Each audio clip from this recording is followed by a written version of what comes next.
बंधुओं, माताओं, बहनों, भगवान राम ने सेवरी को 9 प्रकार की भक्ति बताया है।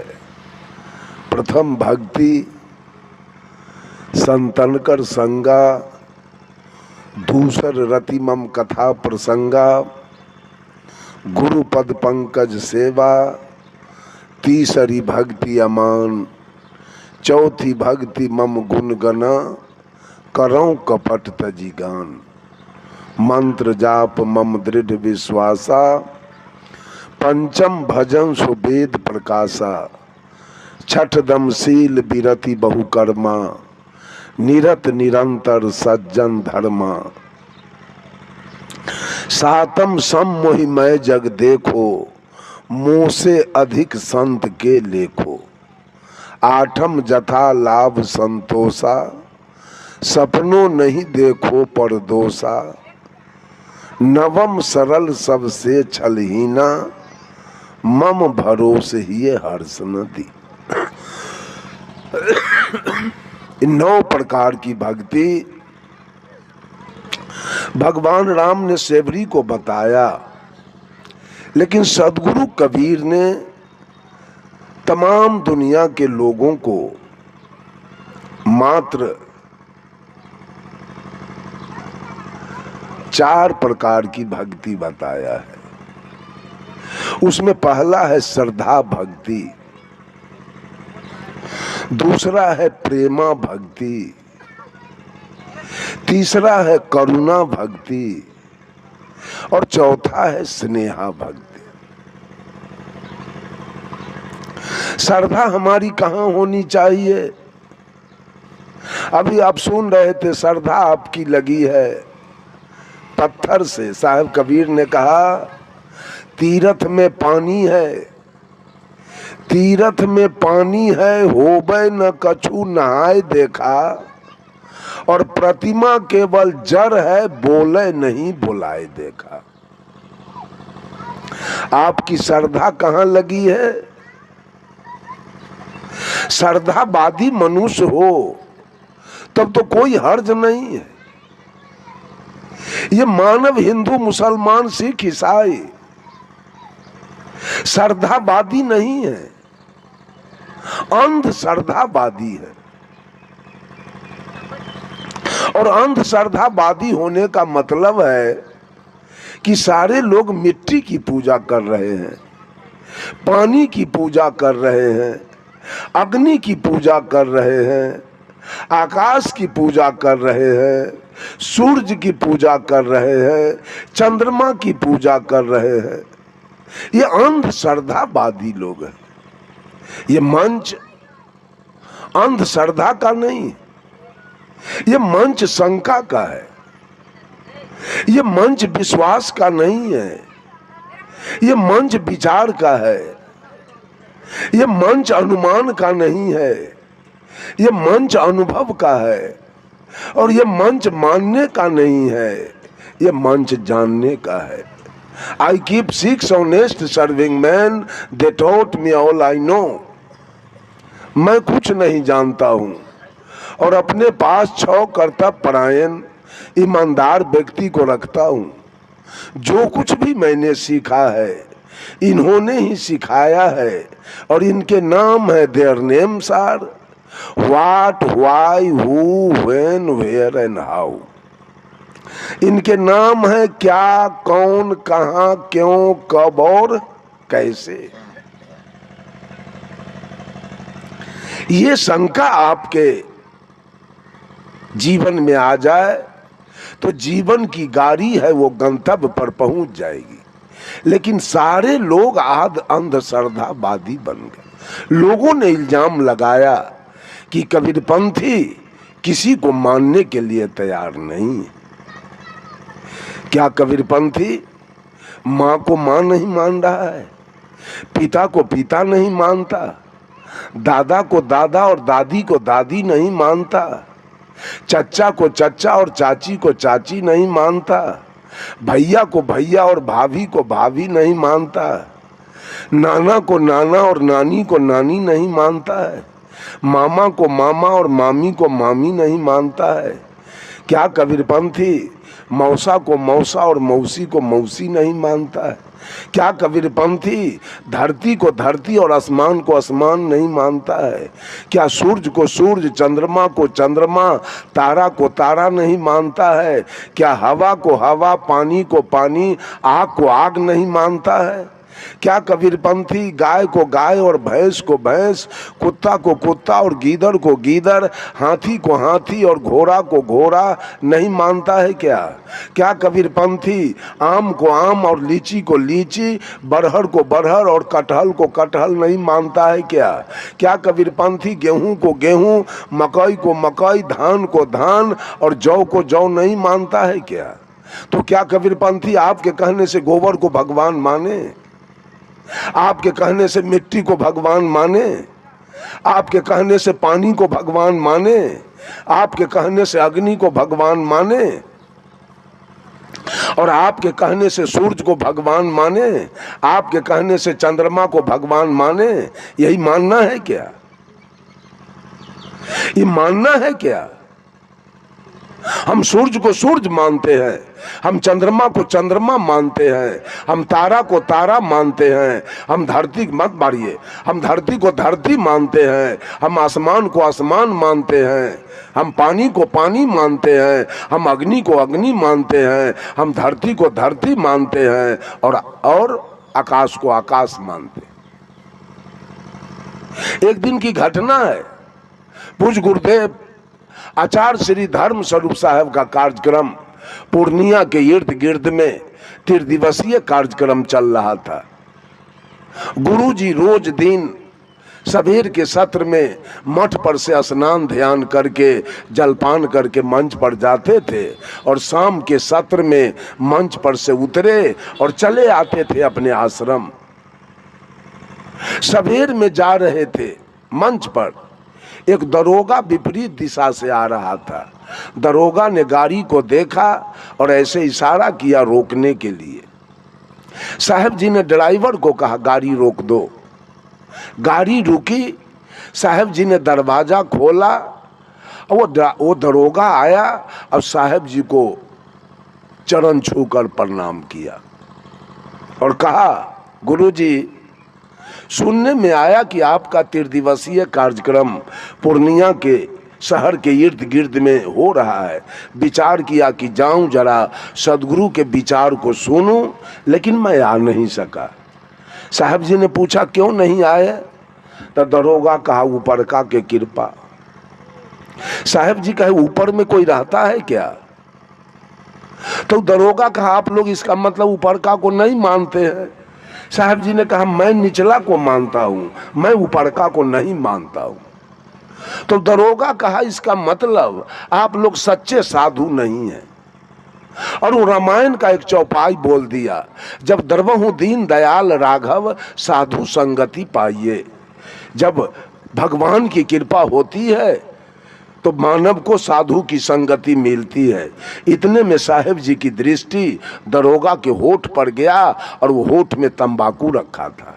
साहब जी ने पूछा दरोगा जी ये होठ में तंबाकू है ऊपरका के कृपा से है कि निचला के कृपा से? कहा नहीं ये तो निचले के कृपा से। कहा मांस भी खाते हो? कहा सो तो हम दारू भी पीते हैं। तो बोलो मांस खाते हो ऊपरका के कृपा से कि अपना कृपा से? कहा नहीं तो अपना कृपा से खाते हैं। दारू पीते हो ऊपरका के कृपा से कि अपना कृपा से? कहा नहीं ये भी अपने कृपा से। कहा कोई कपार फोड़वा के प्रतिष्ठा लुटवा के कपड़ा फड़वा के जाता है आपके थाना पर FIR लिखाने, आप जो माल पत्ती घूस लेते हो ऊपरका के कृपा से कि अपना कृपा से? कहा नहीं ये भी तो अपने कृपा से। साहब जी ने कहा रे भले आदमी, खैनी खाते हो अपना कृपा से, दारू पीते हो अपना कृपा से, मांस खाते हो अपना कृपा से, घूस लेते हो अपना कृपा से और सत्संग में जाते हो ऊपरका के कृपा से। चल रोड पर से हटो। हटा करके ये ऊपरका वाला बीमारी साहब कबीर ने एक महिला से पूछा, कहो रे सखी एक बात कहूं? सखी एक बात पूछूं? सखी कहती है पूछिए। कहाँ खसम ठहरायो जी, सखी तेरा दुल्हा कहाँ रहता है। दुल्हा मीन्स पिया परमात्मा। सखी तेरा दुल्हा कहाँ रहता है, तो सखी कहती है ऊपर, तो साहब कबीर कहते हैं आकाश में। तो सदगुरु कबीर पूछते हैं दुल्हा आकाश, और दुल्हन कहाँ है। दुल्हा तो आकाश में है, या दुल्हन किधर है। पीव आकाश में है और जीव कहाँ है, कहाँ है। दुल्हा आकाश पताल में दुल्हन, कैसे गछो हम मेटायो जी। दुल्हा हो पंजाब में और दुल्हन हो इस भदसारा में, वो दुल्हा से क्या वो बाल बच्चा होगा इस दुल्हन के। ये दुल्हा से कब भेंट होने वाली है, कब मोहब्बत होने वाला है। परोक्ष में दुल्हा बैठा है, परोक्ष में भगवान बैठा है। मैं तो पूछता हूं बोलने वाले से कि अगर तुम्हारा भगवान परोक्ष में बैठा है ऊपर में, तो 16वीं शताब्दी में मोहम्मद गजनी सोमनाथ के मंदिर पर चढ़ाई किया था, और वहां के पंडा पुजारियों को वहां की जनता ने कहा पुजारी जी तैयार हो जाइए, मोहम्मद गजनी आ गया है। पंडा पुजारी ने क्या कहा, भगवान में इतना शक्ति है कि मोहम्मद गजनी से फरियाद लेगा। परिणाम हुआ कि सारे काली दुर्गा लक्ष्मी सरस्वती के नाक कान चीर के और मोहम्मद गजनी सारा सोना चांदी हीरा मोती का जवाहर ले करके और रिटर्न चला गया। ऊपर का भगवान तमाशा देख रहे थे, परोक्ष में बैठे भगवान। 1392 ईस्वी में जब तैमूर लंग दिल्ली के लाल किला पर चढ़ाई किया, 92,000 सेना लेकर आया और 1 लाख हिंदू का सिर काट करके, और तब लाल किला पर ईद का नमाज पढ़ा। उस समय ऊपर का कहां बैठा था, क्या कर रहा था ऊपर का।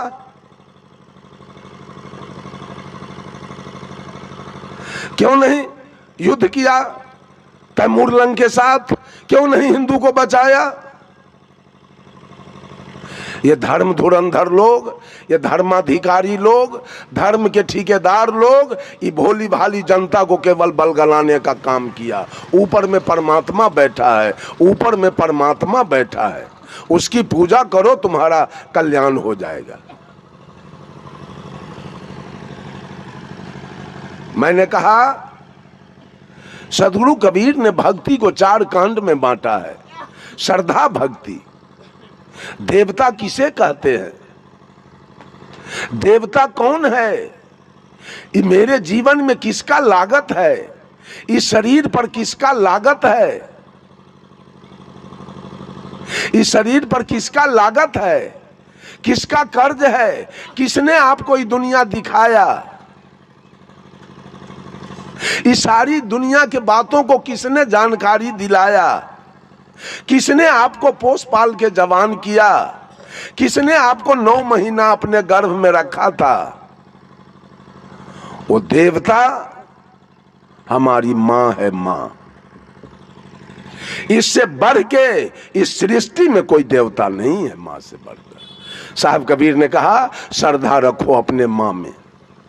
इस शरीर में दुर्गा माता का 1 पैसा लागत नहीं है, काली माता का 1 पैसा लागत नहीं है, सरस्वती माता का 1 पैसा लागत नहीं है, और लक्ष्मी माता का 1 पैसा लागत नहीं है। वो सारा लागत मेरे माँ का है। इसलिए श्रद्धा होनी चाहिए मनुष्य की अपने माँ के प्रति। अगर माँ नहीं होती तो हम ये दुनिया नहीं देख पाते। अगर मेरी मां नहीं होती तो अभी मैं वैशाली जिला से आकर आपके यहां मंच पर बैठ के बोलता नहीं। ये मेरे मां की कृपा है। कोई भी व्यक्ति अपने कलेजा पर हाथ धर के बोले कि मां से बढ़कर और है कौन।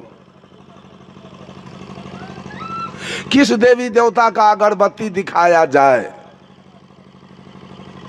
किसकी पूजा की जाए, किसने मुझे क्या दिया है, इस पर तो विचार किया जाए।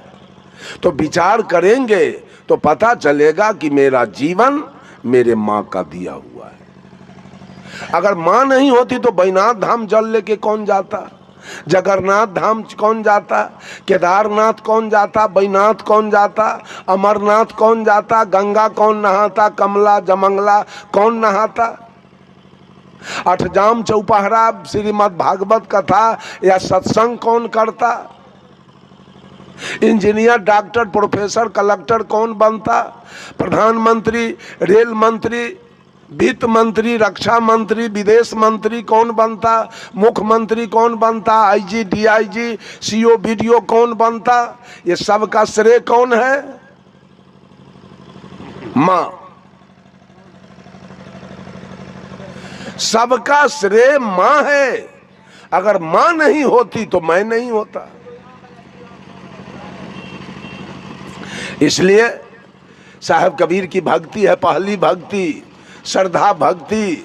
अपने माँ में श्रद्धा रखो, माँ की सेवा करो, माँ की पूजा करो, ये तुम्हारी भक्ति पूरी हो जाएगी। माँ नहीं होती तो ये हाथ कैसे सीधा होता, ये पैर कैसे सीधा होता, ये माथा कैसे गोल होता, ये नाक कैसे खड़ा होता।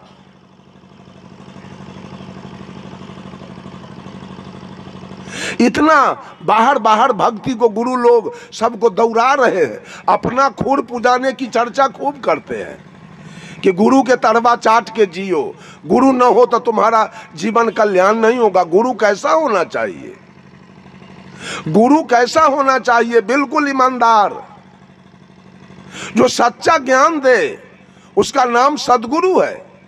और जो अगल बगल दिखावे, चमत्कार की बात केवल करे, झूठ केवल बोले, वही हमारा कल्याण कर देगा। चमत्कार दिखाने वाला, कबीर ने एक चमत्कार की बात पूरे जीवन में कभी नहीं किया, एक बात झूठ नहीं बोला। उन्होंने स्पष्ट कर दिया बीजक से, काहू के बच नहीं फूरे, काहू कारा माती, मान बराई ले रहे हिंदू तुरुक जाती। बात बोते आसमान की मुद्दत नियारानी, बहुत खुदी दिल राखते बूढ़े बिन पानी। कहे कबीर का सो कहूं सब जग अंधा, सांचे से भागी फिरे झूठे के बंदा। एक महात्मा जी ट्रेन से कहीं यात्रा कर रहे थे, जा रहे थे, टिकट नहीं लिया महात्मा जी, बीच में टीटी आ गया। टीटी कहा महात्मा जी से टिकट दीजिए, कहा हमारे पास तो टिकट नहीं है तो जुर्माना दीजिए। कहा देखते नहीं हो हम साधु हैं, कहा आपके जैसा साधु हम बहुत देखे हैं, लाइए। कहा हमको ज्यादा तंग करोगे तो हम शराब दे देंगे, कहा आपके जैसा बाबाजी हम बहुत देखे हैं, हमको शराब से डर नहीं है। आगे स्टेशन पर कहीं गाड़ी रुकी और टीटी महोदय ने साधु को गर्दनिया दे के उतार दिया, उतरो, उतार दिया। साधु जी जाके प्लेटफार्म पर बेंच पर बैठ गए। अब ड्राइवर साहब हॉर्न दे रहे हैं, गार्ड साहब झंडी दिखा रहे हैं और गाड़ी खुल नहीं रही। आधा घंटा 45 मिनट स्टेशन पर गाड़ी खड़ी रह गई। अब तो यात्री में हंगामा मच गया, अफरा तफरी हो गया। किसी को कॉलेज जाना, किसी को कारखाना जाना, किसी को बैंक जाना, किसी को हॉस्पिटल जाना, किसी को कुटमैती जाना, किसी को दुकान पर जाना है। सब लोग ने बारा बाबू से जाके कहा, बारा बाबू गाड़ी क्यों नहीं खुल रही है? तो बारा बाबू ने कहा देखो मैं लाइन क्लियर दे दिया हूँ, सिग्नल हरा है, अब गाड़ी क्यों नहीं खुल रही है, हुआ क्या है, कुछ हुआ क्या? कहा हुआ तो यही कि टीटी महोदय साधु को गर्दनिया दे के उतार दिया, उस समय से गाड़ी नहीं खुल रही है। तो बारा बाबू ने टीटी से कहा कि आप जाके बाबा से माफी मांग लीजिए कि गाड़ी खुल जाए। टीटी ने कहा ऐसा नहीं होगा, मैं नहीं माफी मांगूंगा। तो बारा बाबू ने कहा माफी नहीं मांगिएगा, गाड़ी नहीं खुलेगी तो जनता से मार खाना पड़ेगा, आपको मारेगा आपको। टीटी को भय हो गया, वो जाके बाबा का पैर पकड़ के माफी मांग लिया, माफी मांगा और सीटी दे के गाड़ी खुल गई। जब गाड़ी खुल गई अब तो बाबा के गरिमा महिमा की क्या सवाल है, कहना है। इतनी इनकी महिमा बढ़ गई। अब लोग जब इनका चेला बनना शुरू किया तो चंद दिनों में 1-2 साल बीतते बीतते 2-4 लाख चेला बाबा का हो गया। 5 बरस के बाद जब बाबा मरने लगे, अंतिम सांस पर आ गए, तो जिसको उत्तराधिकारी महंत इन्होंने बनाया, वो कहा बाबा अब तो आप जा रहे हैं, मठ हमको सौंप दिए, जमीन, गाय भैंस, चेला चटिया, महल मकान, ग्रंथ सब हमको दे दिए, तो मंत्र ले जाके क्या कीजिएगा, वो भी तो दे दीजिए। कहा कौन मंत्र लोगे? कहा जिस मंत्र से गाड़ी रुक गई थी वो मंत्र दे दीजिए। बाबा ने कहा बेटा मंत्र से गाड़ी नहीं रुकती है, मैंने 5,000 रुपया ड्राइवर को घूस दिया था, 5,000 रुपया गार्ड को घूस दिया था, 5,000 रुपया टीटी को मैंने घूस दिया था, तीनों मिलके 45 मिनट ट्रेन को रोक दो कि मेरा गुरु वही धंधा रफ्तार पकड़ ले। रोक दिया तीनों मिलकर। अब तो गुरुओई धंधा हमारा इतना रफ्तार में है कि अब 15,000 घूस में गया और लाख के लाख विदाई आ रहा है। अब क्या चाहिए? ये गुरु लोग चमत्कार दिखा दिखा करके, शीश के आंख में गर्दा झोंक झोंक करके अपना गुरुओई धंधा कैसे रफ्तार पकड़े, इसके जुगाड़ में चमत्कार की बात बराबर करते रहते हैं। और अंधे चेला लोग भी इसी चमत्कार के पीछे। साहब कबीर ने कहा तू कहता कागज की लेखी, अब मैं कहता आंख इनकी देखी। कल चर्चा हुई कि साहब कबीर के जीवन के बारे में कुछ बोला जाए। अब है साहब बोले, हम तो चले गए लैट्रिन, हम तो सुन नहीं पाए। कबीर साहब में भी कबीरपंथी लोगों ने लगा दिया चमत्कार कि कबीर आकाश से उतर गए काशी के लहर तालाब में।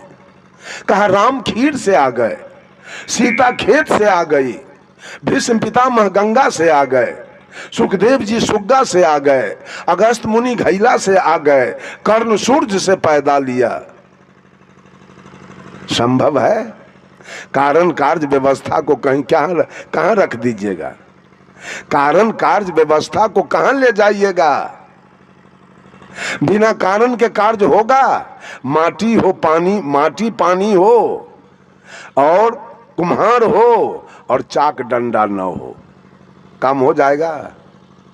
और चाक डंडा हो, कुम्हार हो, अब मिट्टी पानी न हो, तब क्या होगा? काम होगा? और मिट्टी पानी हो, चाक डंडा हो और कुम्हार न हो, तब क्या होगा? कारण 3 है, उपादान कारण, निमित्त कारण और साधारण कारण। जब तीनों कारण लगते हैं तो कार्य प्रारंभ हो जाता है। अगर माँ न हो, पिता न हो, तो ये शरीर कहां से बनेगा? आकाश में कैसे बन गया शरीर? मैं तो कहता हूं किसी विद्यार्थी को अगर एग्जामिनेशन में पूछा जाए कि सदगुरु कबीर कैसे आए, और वो विद्यार्थी लिख दे आकाश से आए, तो एग्जामिनर नंबर देगा कि काटेगा? फेल होगा लड़का कि पास होगा? बोलिए, फेल होगा ना? बंधुओं, ये चमत्कार की बात बोल बोल करके जब भगवान राम विवाह करने जनकपुर गए तो मरवा पर बैठे हुए थे। जब दुल्हा जाता है विवाह करने तो गांव के माने युवती लड़की सब दुल्हा से मजाक करने के लिए आती है। जब राम मरवा पर बैठे थे तो जनकपुर के लड़की सब, युवती सब आ गई और भगवान राम से कहती है, ए पाहुन जी, अति उदार कर तू तीदार, अवधपुरी की बामा, खीर खाए पैदा सुत करती, पति कर कुछ नहीं कामा।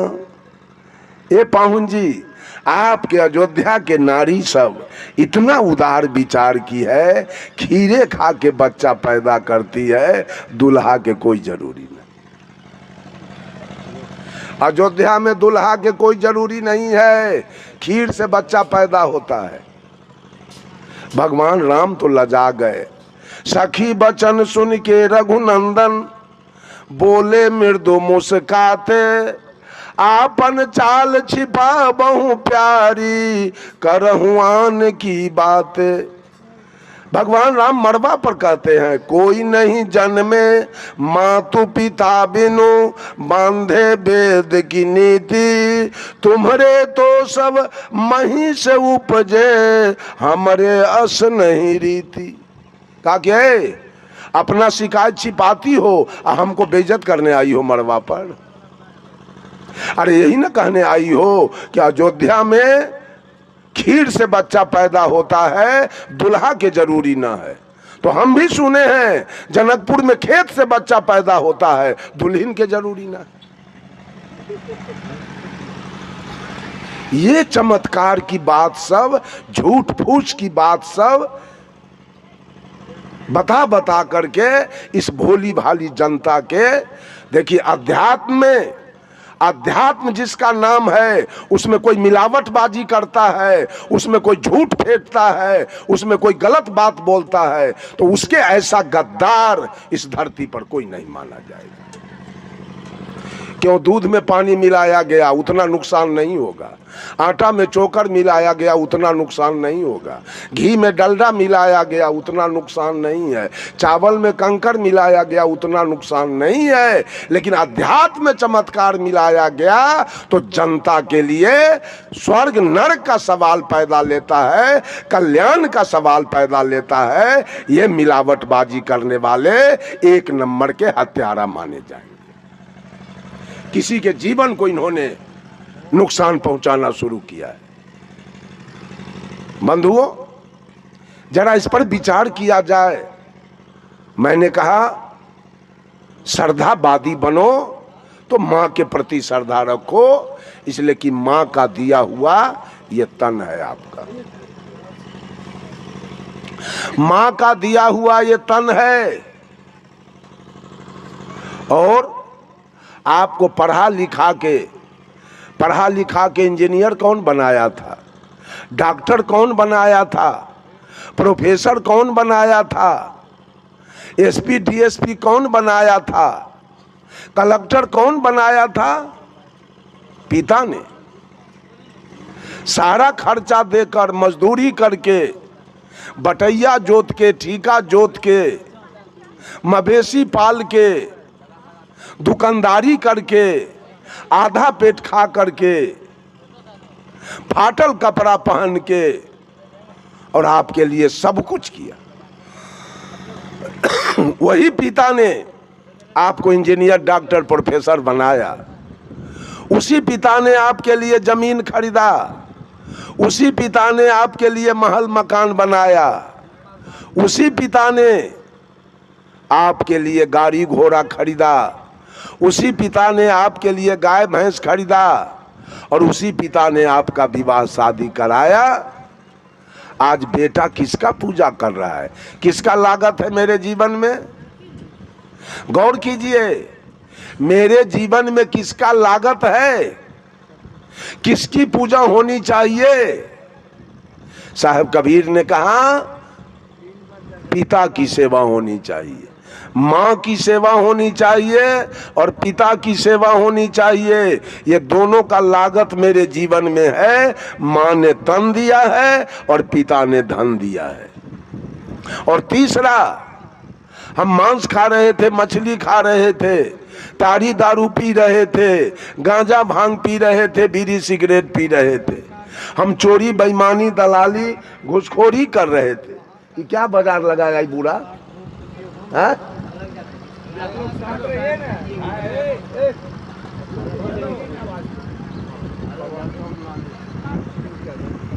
बंधुओं, हमारे ऊपर पंचायती हो रही थी, हम पंचायती में थूक चाट रहे थे, हम कहीं गाली सुन रहे थे, लात जूता खा रहे थे, हम जेल जा रहे थे। इन सारे पाप कर्मों से मुझे निकाला किसने? तो लागत मेरे सदगुरु का मेरे जीवन में है कि सदगुरु ने सारे पाप कर्मों से हमको अलग कर दिया। तो माँ ने तन दिया, पिता ने धन दिया और गुरु ने ज्ञान दिया। इसके अलावा कोई आदमी उठ के बोलिए कि आपके जीवन पर किसका लागत है, किसकी पूजा होनी चाहिए, किसकी सेवा होनी चाहिए, वो ईमानदारी से कोई उठ के बोलिए, मैं अभी उसका सफाई करूंगा कि और किसका लागत मेरे जीवन में है। अगर आप अपने को हिंदू मानते हैं, हिंदू तो कबीर के शब्दों में कोई है नहीं, कबीर के शब्दों में सब मानव है, सब आदमी है, सब इंसान है। लेकिन मान लिया जाए कि आप अपने को हिंदू कहते हैं, तो हिंदू का मुख्य ग्रंथ वेद है, और वेद ने किस देवता को माना? वेद ने कहा मातृ देवो भव, वेद ने कहा पितृ देवो भव, वेद ने कहा आचार्य देवो भव, और वेद ने कहा अतिथि देवो भव। वेद ने नहीं कहा राम देवो भव, कृष्ण देवो भव, महादेव देवो भव, दुर्गा देवो भव, काली देवो भव, हनुमान देवो भव। वेद ने नहीं कहा, वेद ने कहा मातृ देवो भव, माँ सबसे बड़ी देवता है। और तब कहा पिता, इसलिए कि माँ का लागत ही जीवन पर 12 आना है और पिता का लागत 4 आना है, इसलिए हर जगह से माँ को आगे कर दिया गया। मातृ देवो भव, पितृ देवो भव, आचार्य देवो भव, और ये जो बैठे हुए अतिथि हैं, ये सभी देवता के रूप में बैठे हैं। इनका स्वागत करना, इनका मान सम्मान करना जिसने आयोजन किया है, उनका काम है कि हमारे दरवाजे पर जो देवी और देवता आए हैं उनका स्वागत करना मेरा काम है। ये 4 देवता है। विवेकानंद जी ने तो 2 देवता और बढ़ाया, विवेकानंद जी 2 देवता और बढ़ा दिया, मूर्खो देवो भव और मूर्खो देवो भव और दरिद्रो देवो भव।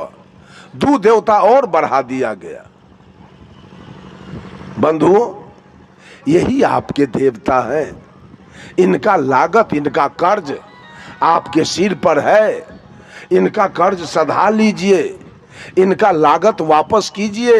अगर आप वापस नहीं करते हैं और जिंदगी भर अंधश्रद्धा में पड़कर जहाँ तहाँ अगरबत्ती बार रहे हैं, जहाँ तहाँ पानी ढार रहे हैं, जहाँ तहाँ नमस्कार प्रणाम कर रहे हैं, ये सारा कर्जा बकाया रहेगा और आपको कभी मुक्ति मिलने वाली और कभी कल्याण मिलने वाला नहीं होगा। अंत में आपको नरकगामी बन जाना पड़ेगा।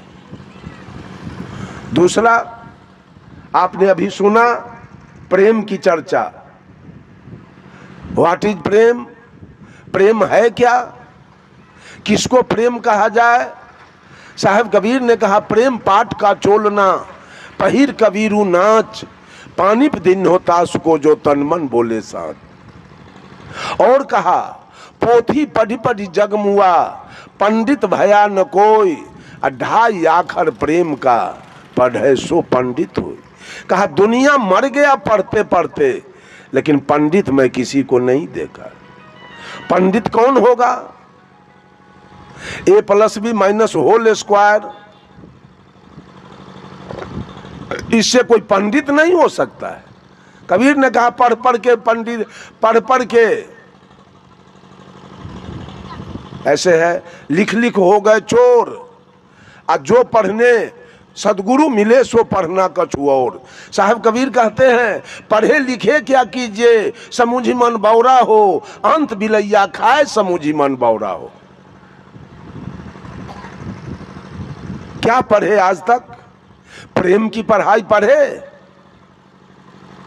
पर संयुक्त एकार और म हलांते 2.5 अक्षर है, 2.5 आखर प्रेम का, पढ़े सो पंडित होई। एक आदमी से किसी ने पूछा कि कल तो भतसारा में सत्संग था, आप वहां नहीं पहुंचे, कहाँ थे? कहा कि हम एक पंचायती में चले गए थे। कहा, पंचायती कैसी थी?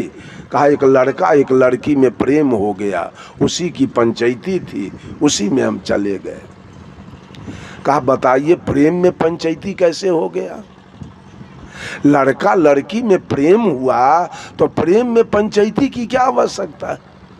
पंचायती तो झगड़ा में, लड़ाई में, बेईमानी में, चोरी में, मर्डर में, इसमें पंचायती होती है। और जहाँ प्रेम हो गया वहाँ पंचायती की क्या आवश्यकता थी?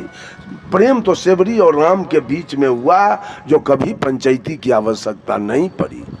प्रेम मीरा और कृष्ण के बीच में हुआ, जो कभी पंचायती नहीं हुआ। प्रेम रामकृष्ण परमहंस और शारदा देवी के बीच हुआ, जहां कभी पंचायती नहीं हुई। प्रेम जयप्रकाश बाबू और प्रभावती देवी के बीच हुआ, जहां कभी कोई पंचायती नहीं हुआ, कोई खून खराबी नहीं हुआ, कोई मामला फौजदारी नहीं हुआ, कोई गाली गलौज नहीं हुआ, कोई मारपीट नहीं हुआ और कोई बच्चा भी पैदा नहीं लिया। प्रेम में पंचायती क्यों हुआ? बंधुओं, वहां प्रेम नहीं था। उस लड़का लड़की में प्रेम होता तो पंचायती नहीं होती। सेवरी राम में प्रेम हुआ तो कभी पंचायती नहीं हुई। उस लड़का लड़की के बीच प्यार हुआ। और प्यार और प्रेम, there are great difference between prem and pyaar. प्रेम और प्यार में जमीन आसमान का अंतर होता है। प्यार हुआ सेवरी और राम के बीच में, प्रेम हुआ सेवरी और राम के बीच में, और प्यार हुआ था लैला और मजनू के बीच में। उस प्यार को हम मोहब्बत कहते हैं। उसी प्यार को मोहब्बत कहा गया उर्दू लफ्ज में। वहां पंचायती होगी। लड़की फंस गई है लड़का के मोह में, और लड़का फंस गया है लड़की के मोह में। जहां प्यार होगा, जहां मोहब्बत होगा, वहां पंचायती होगी। जहां प्रेम होगा, वहां पंचायती की कोई आवश्यकता नहीं है। और प्रेम होता है आत्मा से आत्मा का मिलन का नाम प्रेम है, और देह से देह के मिलन का नाम प्यार और मोहब्बत है। का साहब कबीर कहते हैं, मानव से प्रेम करो, माता पिता गुरु अतिथि में श्रद्धा रखो, और मानव से प्रेम करो। ये मानव प्रेम के पात्र हैं, जहां कोई विकार न हो। प्रेम निर्विकार हो, निर्मल हो, पावन हो, पवित्र हो, शुद्ध हो। ऐसा प्रेम करो। सेवरी और राम के जैसा प्रेम करो। अपने माँ से, अपने पत्नी से, अपने बेटा और बेटी से, अपने भाभी से, अपने भाई से, अपने पिता से, या गांव के लोग से। मनुष्य प्रेम का पात्र है। मानव से प्रेम करो, जहां कोई जातीयता न हो, जहां कोई सांप्रदायिकता न हो, जहां कोई ऊंच नीच का भेद न हो, जहां कोई अवर्ण सवर्ण का भेद न हो, जहां कोई छुआछूत का भेद न हो, जहां कोई गोरा काला का भेद न हो, जहां कोई हिंदू मुसलमान का भेद ना हो। ऐसा प्रेम करो मानव मात्र से। यह कबीर की दूसरी भक्ति। माता पिता गुरु अतिथि में श्रद्धा रखो और मानव से प्रेम करो। और तीसरी भक्ति है यह जीव मात्र जितने मानवेतर प्राणी, मानवेतर अर्थात मनुष्य जोनी से नीचे की खानी में जीने वाले ये पशु पक्षी कीड़ा मकोड़ा सब दया के पात्र हैं। इन प्राणी पर दया रखो। ये तीसरी भक्ति। संत मत कहाते हैं, कबीर मत कहाते हैं, और दर्जन के दर्जन बकरी पोस के कुट्टी कटवाते हैं। दया का एक पैसा लेस नहीं। वो आदमी स्वर्ग जाएगा, बैकुंठ रास्ता खुला हुआ है क्या? हत्यारा बैकुंठ जाएगा, हत्यारा सतलोक जाएगा, स्तुति करके और विनती करके, भर मांग चंदन करके, और लाल पियर पहन के सतलोक चला जाएगा। व्हाट इज सतलोक? सतलोक है किधर? साहब कबीर ने कहा, नर तू पार उतर कहाँ जई हो, आगे पंथी पंथ न कोई, कुछ मकान न पई हो। आ कहे कबीर सुनो भाई साधो, जहाँ के पौध तहाँ ठहरई हो। अनजाने को स्वर्ग नरक है, हरि जाने को नहीं। आ जही डर से सब लोग डरत हैं, सो डर हमरे नहीं। दिल में दया का एक पैसा नहीं। यहाँ अमीर बनने की बात है। बकरी 30-30 हजार में खसी बिक रहा है। यहाँ अमीर बनने की मंशा है कि हम धनवान बन जाए बकरी कटवा कटवा के। तो धनवान बनोगे कि मुक्ति पाओगे? दो में से तो एक न होगा। या तो धनवान बनोगे, नहीं तो मुक्ति पाओगे। तो पोसा गया धन के लिए। बकरी क्यों पोसा गया? गाय तो लाया गया दूध के लिए, भैंस लाई गई दूध के लिए, बैल लाया गया खेत जोतने के लिए, घोड़ा लाया गया चढ़ने के लिए। अब बकरी क्यों लाई गई? मांस बेचने के लिए। यह मनसा खराब है, अंतरात्मा का विचारधारा गंदा है। अब वो आदमी कहता है हम संत मत में हैं, हम कबीर मत में हैं। तुलसीदास जी ने कहा दया धर्म के मूल है, धर्म का मूल है दया, और जहां दया नहीं है मूले बात खत्म है। तो और बच क्या गया? सब संतन की बड़ी बलिहारी, यह बच गया। आ कबीर पंथ की स्तुति बिनती बच गया, आ दिल का दया समाप्त हो गया। अपना नहीं, अगर ऐसा है तो अपने बेटा पर बड़ी दया, बेटी पर मत रखिए। आप अपने बेटा बेटी पर से भी दया हटा लीजिए। औरतों के पास माया होती है लेकिन दया का पूरा अभाव। एक जगह हम बैठे थे, वो बुढ़िया बकरी माने बच्चा देते देते बेचारी बुढ़ा गई। अंत में जब वो बच्चा देने लायक नहीं रह गई तो घर भैया कसाई के हाथे बेच लिया। हम उस जगह बैठे हैं, कसैया जो बकरी को ले के चला तो बकरी वाली कहती है जा हे लक्ष्मी बड़ा धार। बट पापी कहाँ के थे, लक्ष्मी इनको बड़ा धार दिया। अंत में इतना बेचने से इसका पेट नहीं भरा, बच्चा कटवाने से, तो अंत में बुढ़ियों के गर्दन कटवा रही है। और लक्ष्मी बड़ा धार ला। ये औरत के पास कितना ज्ञान है, कितना बुद्धि विवेक है, इसका माया कहाँ कितना है, और दया इसके अंदर से कहाँ चली गई। एक पैसा दया का लेस नहीं है। धनवान बनने की लालसा है कि बकरी पोस के हम धनवान बन जाएंगे। खून के पैसा से और गर्दन के कट्टी के पैसा से कोई धनवान बन जाएगा? कोई नहीं बनेगा। वो धन गलेगा, वो धन गलेगा, बढ़ेगा नहीं किसी कीमत पर, चूंकि गर्दन कट्टी का पैसा है। दया है दिल में, सदुआई करते हैं, स्तुति विनती और प्रार्थना करते हैं। हेलो, और मुक्ति पाने की बात करते हैं। जब देवव्रत ने जब हंस को मारा था, हंस गिर गया, तीर लगा, हंस गिरा, हंस को किसने उठाया? सिद्धार्थ गौतम ने उस हंस को अपने गोद में उठाया और धीरे से उसका तीर खींच के और मल्हम पट्टी करके अपने गोद में रखा था। हंस थर थर कांप रहा था डर से। देवव्रत दौड़ के आया, भैया, चचेरा भाई थे दोनों, भैया ये हंस मेरा है, मैंने इसको मार के गिराया है, हंस मुझे दे दो।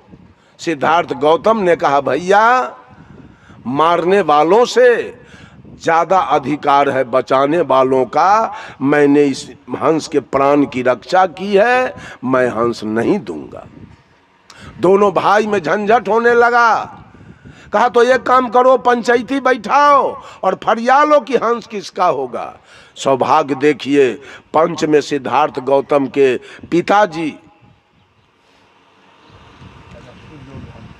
राजा सुदोधन को पंच माना गया। एक तरफ भतीजा है और एक तरफ बेटा है, और पिताजी पंच बन गए। देखा कि अगर भतीजा के पक्ष में जाता हूं तो बेटा कहेगा पप्पा भतीजा का पक्ष ले लिया, अगर बेटा का पक्ष लेता हूं तो भतीजा कहेगा बड़ा पप्पा बेटा के पक्ष में भाग गया। अभी संकट है यहाँ। एक उपाय सूझा सुदोधन को, कहा कि देवव्रत सामने खड़ा हो जाओ। दूरी तय करके खड़ा करा दिया और इधर भी दूरी तय करके सिद्धार्थ गौतम को खड़ा करवा दिया। अब दोनों का दूरी नाप करके और बीच सेंटर में उस हंस को रख दिया गया। और सुदोधन ने कहा, हंस जिसके तरफ जाएगा हंस उसी का होगा। बोलिए आप लोग, हंस किधर जाएगा? हंस सिद्धार्थ गौतम की तरफ चला गया। ताली बज गई और हंस सिद्धार्थ। एक एक प्राणी, जब बकरी चराने वाला चरवाहा बकरी को खोलता है चराने के लिए तो बकरी आगे भाग जाती है, चरवाहा पीछे पड़ जाता है। लेकिन उसी बकरी का रस्सी आप जरा कसैया के हाथ में दे के देखिए, कसैया आगे खींच रहा है, अब बकरी चारों पैर पीछे खींच रही। इस दुनिया में एक एक जीव प्रेम का भूखा है, लेकिन मनुष्य चूंकि निर्दयी हो गया इसलिए सारे जीव डर रहे हैं। मैं मठाही मठ पर था, वहां 2 कौआ आता था रोज। और कौवा कितना होशियार था, दोसर कुछ देते थे तो नहीं खाता था। उसको चाहिए केरा पका हुआ और नहीं तो छाली दही। उसके लिए हम केरा खरीद के लाते थे, उसके लिए दही बचा के रखते थे। जो टाइम पर दोनों आता था, दोनों को दही दे दिए न तो केरा दे दिए, दोनों खा के चला, मेरे निकट में आ जाता था धीरे धीरे। वो सोचता था ये मुझे नहीं मारेगा। एक दिन तो एक जगह खोता में 2 पंडुक 4 गो अंडा दिया। लड़का सब उधेर बुन में लगा था। मैंने कहा सुन लो, जो अंडा को छुएगा वो रात में मर जाएगा, सुतले रह जाएगा। डर से कोई नहीं छुआ। 1-2 दिन 4 दिन में बच्चा हो गया। कहा कि बच्चा हो गया, हम बच्चों छुएगा वो सुतले रह जाएगा, कोई नहीं छुआ। हमको कहा आप चल के देखिए। मैं गया तो बच्चा को झांप करके उसके मम्मी पापा बैठे थे। हमको देख के तो उड़ जाना चाहिए, लेकिन दोनों में से कोई नहीं उड़ा। मैं दोनों को हाथ से उठा के अलग रख के बच्चा को खिला लिया और फिर दोनों बूढ़ा बूढ़ी को मैं खोता में रख दिया। फिर कल गए तो नहीं उड़ा। वो जान रहा था ये आदमी हमको मारने वाला नहीं है। आज तक मैं एक चींटी को नहीं मारा हूं। आज तक 65 बरस का उम्र मेरा बीत रहा है, न आज तक मैं कभी मंदिर गया और न मैं आज तक किसी चींटी को मारा, और नहीं आज तक कोई दुर्व्यसन खाया, न किसी का चोरी दलाली किया, और नहीं कहीं सत्संग में गए तो साटाबाजी किया, और न किसी के बहू बेटी पर बुरा नजर डाला, और मंदिर भी कभी नहीं गया। मैं गुरु के बताए हुए, आचार्य परवर धर्म स्वरूप साहब के बताए हुए मार्ग पर चलता हूँ। किसी का कोई आज तक गड़बड़ी मैंने नहीं की। और मंदिर जाने वाले, पूजा करने वाले एक से एक गलत काम करते हैं, इसलिए कि भरोसा है मंदिर का, भरोसा है देवी देवता का। लेकिन आचार्य जी ने मुझको कहा इतना ईमानदारी से किशनगंज में कि हे रमा शंकर साहब, मेरा भरोसा भी मत कीजिएगा, भरोसा अपना, भरोसा अपना। आज गुरु गुरु गुरु पढ़ते पढ़ते सब बेकल है। गुरु बैकुंठ ले जाएगा आपको, हैं? डोरी धरा के ले जाएगा आपको बैकुंठ में। भरोसा हटा लीजिए। भरोसे वाले व्यक्ति कायर होते हैं, डरपोक होते हैं, और नहीं तो अहंकारी होते हैं। जिसका बाप दरोगा है, जिसका बाप एसपी डीएसपी है, वो किसी के बेटी का इज्जत लूट लेगा। कहेगा हमको कौन क्या बिगाड़ेगा, मेरा बाप एसपी है, मेरा बाप दरोगा है, FIR होगा नहीं। वो आदमी किसी का मर्डर कर देगा, और नहीं तो वो आदमी बिल्कुल कोढ़ी हो जाएगा, काम नहीं करेगा। बाप कमाते हैं, हम क्यों कमा के खाएंगे। वैसे भगवानवादी लोग या तो अहंकारी हैं और नहीं तो कायर हैं, डरपोक बन के जी रहे हैं। हम न कायर हैं और न हम अहंकारी हैं। हमको किसी का भरोसा नहीं है। अपने भरोसा पर साहब कबीर ने कहा, रे बंदे कर ले आप निबेरा। अपना भरोसा पर चलता हूँ और एक एक पैर उठाता हूँ कि कहीं कर्म का परिणाम न भोगना पड़ जाए। एक एक पैर ऐसा उठाता हूँ जो कहीं गलती न हो जाए, किसी को हमसे दुख न हो जाए और उसका परिणाम न कहीं हमको भोगना पड़ जाए। बंधुओं, 12 बज गया है और आज समय पर तो बहुत आक्रमण हो गया। 11 बजे का समय था। मैंने अखंड साहब से कहा था कि सत्र में हमको छोड़ दीजिए, आप ही लोग 11 बजे तक करके और समाप्त कर दीजिए। लेकिन कुछ लोगों ने कहा नहीं, आपको भी चलना है। तो हम आए, 12 बज गया है। इन्हीं चंद शब्दों के साथ मैं अपने वाणी पर विराम देता हूँ।